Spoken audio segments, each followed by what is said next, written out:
পরিবারের মানুষজনকে সাজিয়ে গুছিয়ে খেতে দিতে কিন্তু খুব ভালো লাগে। তাদের খেতে কতটা ভালো লাগে জানি না, কিন্তু আমার দিতে কিন্তু খুব ভালো লাগে।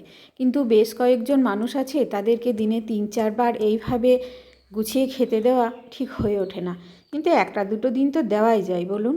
তো আজকে আমি ভাবলাম খুব সুন্দর করে থালাটা গোছাবো, অবশ্যই নিজের মতন করে, আমি যতটা বুঝি। এই যে বড় থালাটা নিয়েছি, এটা কিন্তু রোজ ব্যবহার করি না, আজকে অনেকটা জিনিস সাজাবো তাই জন্য একটু বড় থালা নিয়েছি। তো চলুন মেনুতে কি কি ছিল একটু বলে দিই।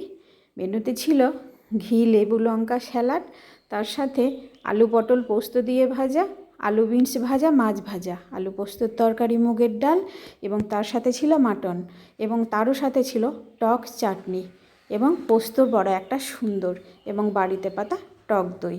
সমস্তটাই কিন্তু আমি দেবো ভেবেছিলাম, কিন্তু আমার বলার মধ্যে যেগুলো আপনারা দেখতে পাচ্ছেন না, সেইগুলো কিন্তু আমি যথারীতি ভুলে গেছি।